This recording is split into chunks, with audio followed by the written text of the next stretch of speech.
The Memphis Grizzlies are like an old phoenix, rising from the ashes of their last horrible season as a bigger and better version of their old selves.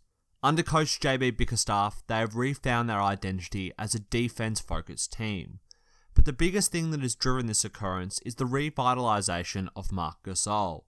Gasol struggled last year under David Fizdale and saw a drop in his production, shooting, and overall level of play.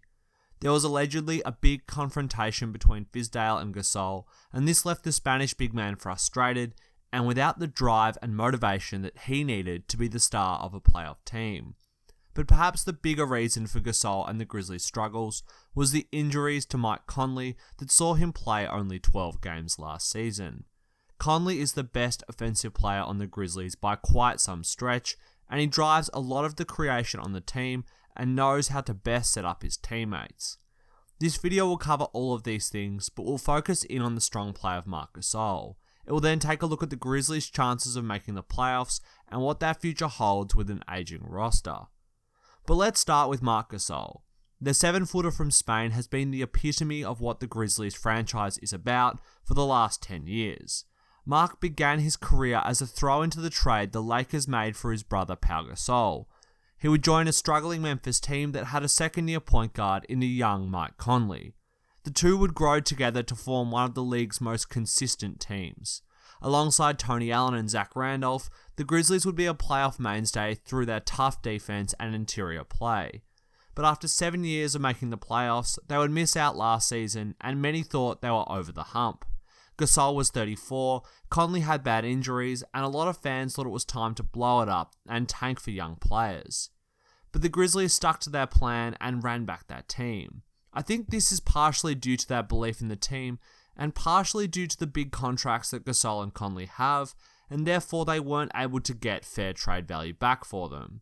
But whatever the reason, Marc and the Grizzlies have rewarded the front office. Gasol's stats may look similar to last year, but he looks fitter, more nimble, and is a whole lot more active on both ends of the court. Gasol has never been the most athletic guy in the NBA. He has almost always carried extra weight, and this has made it tough for him to stay engaged and active every possession. But over the last 3 years, he has lost some weight and is able to expend more energy on the court despite getting older. Last season, this disappeared a little bit, and I think this was due to a lack of motivation and a lack of Mike Conley.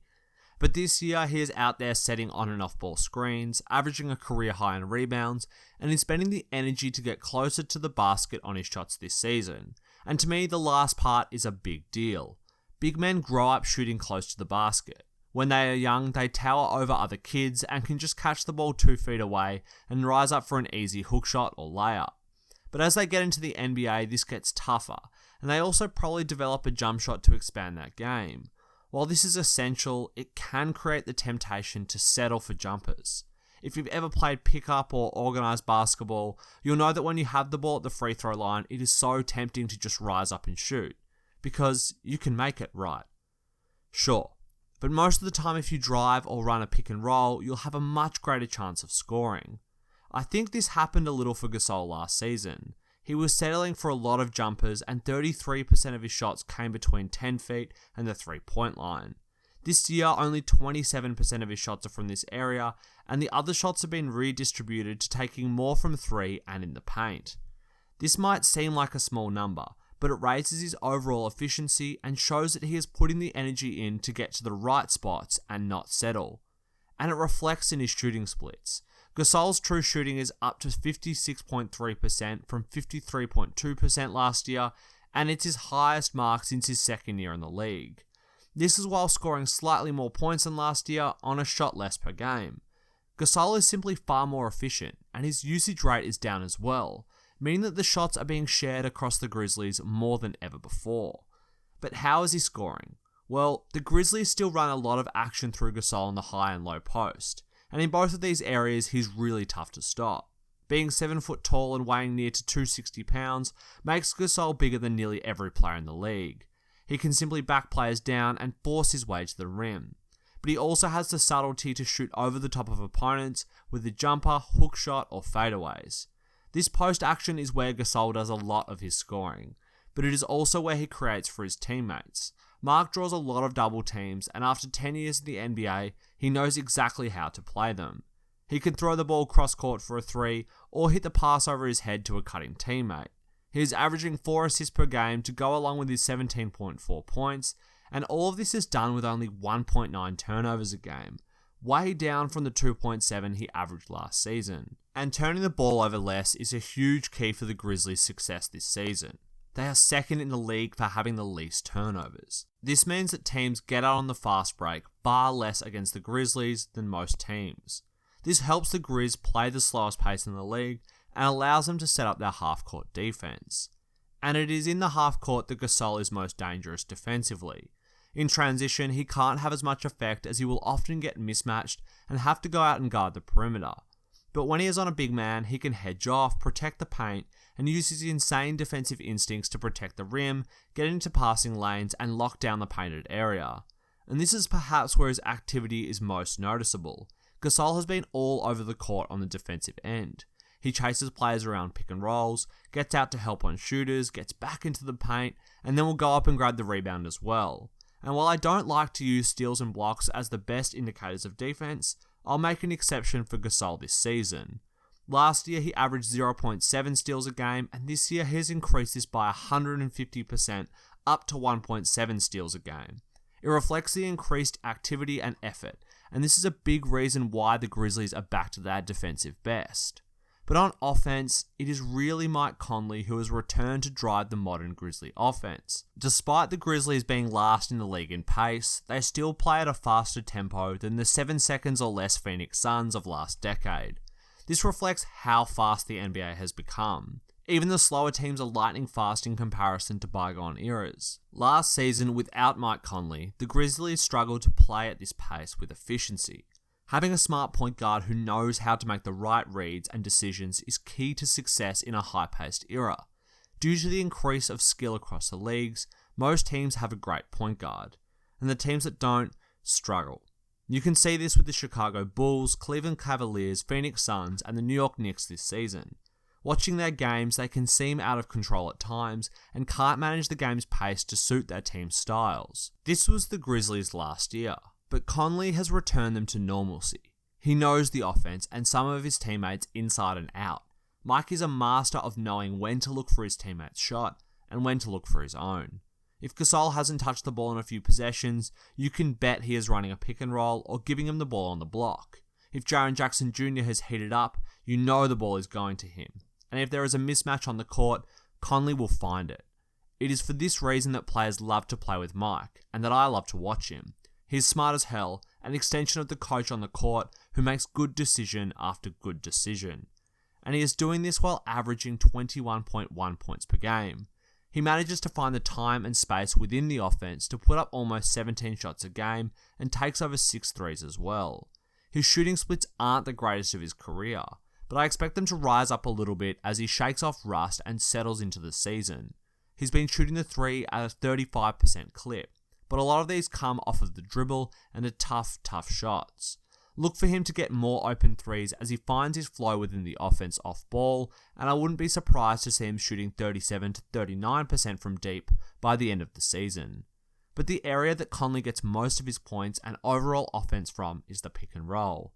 Mike is a master of navigating the NBA's most dangerous play and uses the huge screens of Gasol and Jackson Jr. to warp defenses and create scoring opportunities. But the pick and roll and two-man game of Gasol and Conley is a joy to watch and a big part of Gasol's revival. The two have amazing chemistry and will run multiple screen and rolls of possession to get open looks. A lot of the time this starts with a dribble handoff into a fade, and then they might repeat this before both players attack the rim. This patience, trust, and confidence can be tough to guard, and defenders will often think that they forced a bad shot before Conley throws the ball back to Gasol and cuts backdoor to the rim. These screen and rolls have become more effective this season due to the increased spacing on the court. The Grizzlies tried to adopt more of a spaced out offense last season, but struggled at times to have 3 other threats on the court to surround their plays. Now they have Garrett Temple back to his 3-point shooting best, as well as 2 new unique starters. Kyle Anderson was an amazing free agency acquisition from the Spurs, as he can be a secondary creator off of the dribble alongside Conley. He might not be able to shoot the three well, but he cuts well, can drive off the catch, runs the pick and roll well, and is a great defender. He is also a great passer of the ball and is the glue that really makes this team stick together. But the best acquisition has been the number 4 pick in the draft, Jaren Jackson Jr. Jackson is the reward for a terrible season last year, and perhaps an indicator of a sneaky tank after Conley went down with a season-ending injury. I had some doubts about him before he was drafted, but he has proven me wrong, and I couldn't be happier. He's doing all the things that I expected him to do: rebound the ball well, play amazing defense, and shoot the ball from deep. But where he has surprised me is his ability to handle the rock and drive with confidence. Triple J has shown he has the ability to blow by defenders and get into the paint where he finishes with great efficiency, shown by his 77% finishing at the rim and 44.6% from between 3 and 10 feet. He has all of the tools to be a great offensive player and will continue to develop as the season and years go on. But where he is already fully developed is his defense. The man is a weapon on this end of the court and averages 2 blocks and 1 steal per game already. He absolutely hounds bigger wings and is tough to score on in the paint with his long arms and quick lateral feet. He fits the grit and grind model so well, and his presence alongside Gasol is a big reason the Grizzlies have the 5th best defensive rating in the league. Junior is the building block for the Grizzlies' future, and they'll look to compete for the next 2 years as they ride the contracts of Gasol and Conley.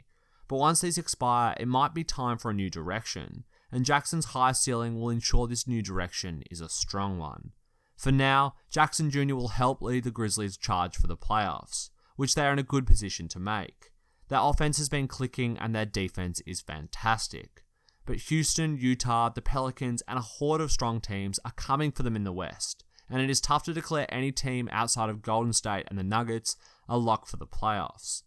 It's a long season, so get ready to grit and grind. Thanks for watching, guys. I hope you enjoyed the video, and if you did, be sure to leave a like, subscribe, and hit the bell for notifications as well. And let me know in the comments what you think about the Memphis Grizzlies and Marc Gasol.